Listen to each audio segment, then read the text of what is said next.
You were out at practice yesterday, the first with pads on, and you sent out a tweet that caught my eye.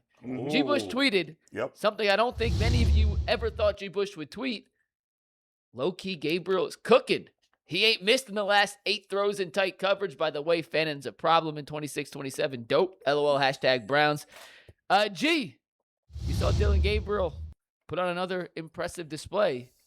But are you buying the Gabriel hype? And what were some other takeaways from the first day of padded practice for the Browns? You know what's so funny is like, I don't know why people would think that was a crazy thing to say. During the offseason, people would say, hey, listen, G. Bush, like they're going to get rid of Dillon Gabriel. Dillon Gabriel is trash. He got to go. I said, nah, listen, man, why would I get rid of a third-round pick? They utilized a third-round pick on him. He started games for you last year, did he not?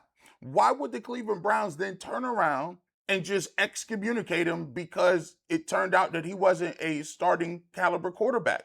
The reality of the situation is if you got 3 quarterbacks and you got Deshaun Watson and Shedeur Sanders, the thing that people is missing here is we all know Deshaun Watson does not have a contract or a future past this year, and you need to evaluate Dillon Gabriel to see if he can even be a viable backup. So when he continues to go out here and look and throw the football, they may be looking at Dillon Gabriel like, you know what?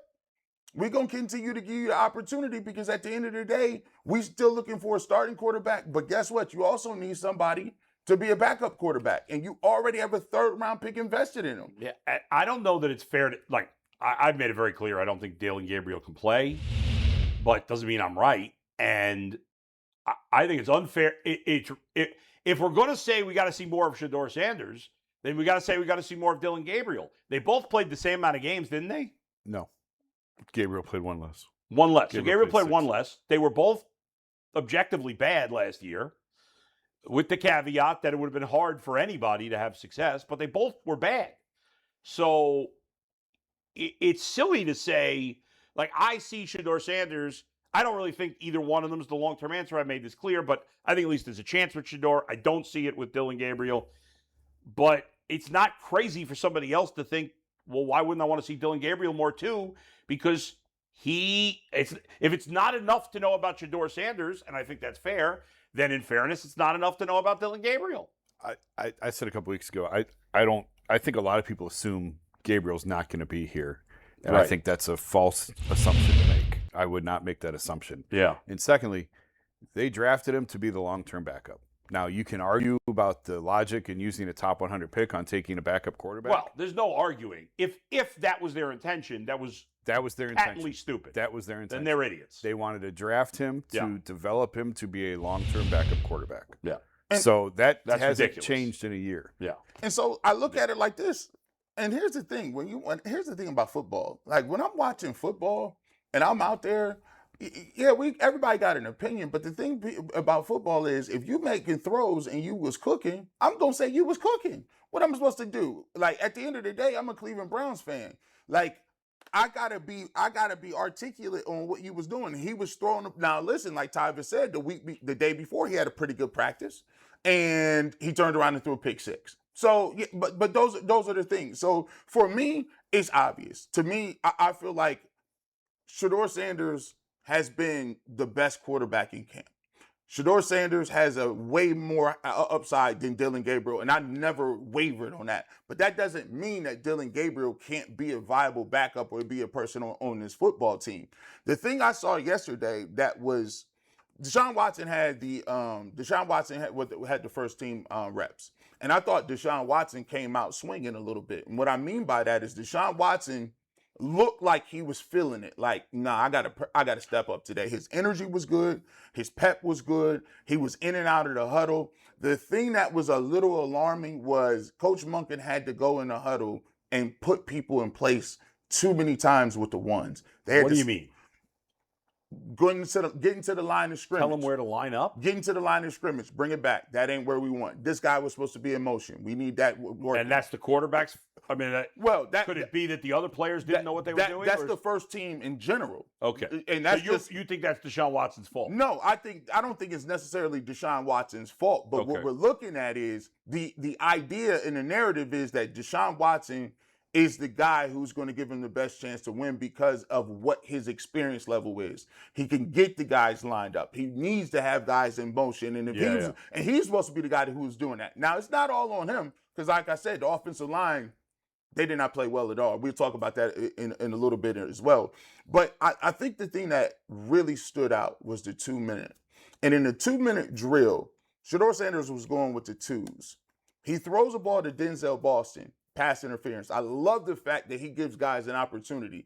The defensive back was turned to the ball. He saw man coverage. He threw it over there. Pass interference. Now he goes back to the next play, and he finds Wallace on the sideline, and he makes an acrobatic catch and catches the ball. And then he finishes the drive in the 2-minute with a touchdown to Gage Larverdane. But it's not just the throw that I like the most. It was the protection scheme. He set the protection. He made sure that he had enough time. And he diagnosed that it was a slot fade with Larverdane one-on-one. And he put the ball on the money to score a touchdown. The thing I like about quarterbacks is you may not have a good game.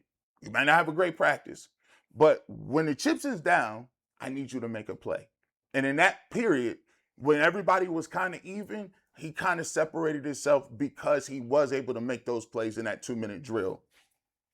The only thing I'll say, I mean, like, it's hard. Can the chips really be down if you can't hit the quarterback? Like, there's a level of pressure that's off. To me, in camp, when you see guys practicing, to me, if they play well, that's fine. I think it's a thumbs up. It's good. I'm more alarmed by guys not playing well in practice than I am thrilled that guys are playing well. And that's for any quarterback on any team in any situation. Because when you know you're not getting hit as a quarterback, there's just a level of that you could be relaxed and not worried. Stand back there and hold the ball as long exactly. And so that's different. But if you look bad in practice, which Deshaun Watson mostly has, I mean, what are we doing here? And I understand. I've been asking that for 8 months. I understand that the other options are not amazing, but what are we doing here with Deshaun? Daniel Oyefusi. Did I screw up his last name? No, you got it. Yep. Okay.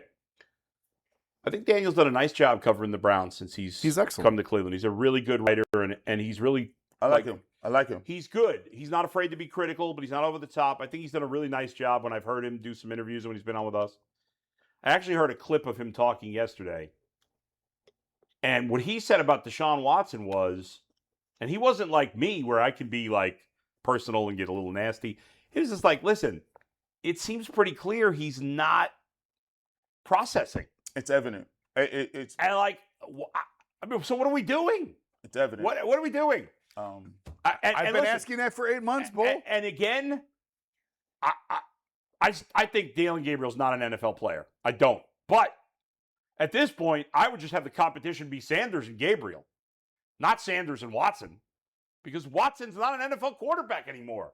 And I'll eat my words if I'm wrong and make any fat jokes you want. Fine. But he's not an NFL quarterback. I think the alarming thing that I've witnessed for the 3 days, right? Yeah. When everything is clean, you can see each of the quarterbacks throw, and you know that they're professional quarterbacks. When Deshaun Watson has a clean pocket and throwing the ball outside of the numbers, he looks good. The problem comes when there's pressure in his face, when he has to throw the ball over the middle, he's not seeing it cleanly. The interception that he had, that Tyvus talked about it, he had 2 interceptions on the goal line. One of them was in the double coverage, and I didn't, if one guy didn't pick it off, the other guy would have. Yeah, it's like, what is he thinking there? And then another one, he has a guy in Wallace who breaks off on a post corner, and he just sails it. And it's because it's seeing it plus being able to get it there. And it reminded me when he was against the Giants, when he threw the ball and he was throwing the ball 5-10 yards out of bounds. And I'm like, that's the accuracy. So to me, I think he's struggling processing it. But who wouldn't? He hasn't played in a real game in, 2 years? So, yeah, I think it's evident.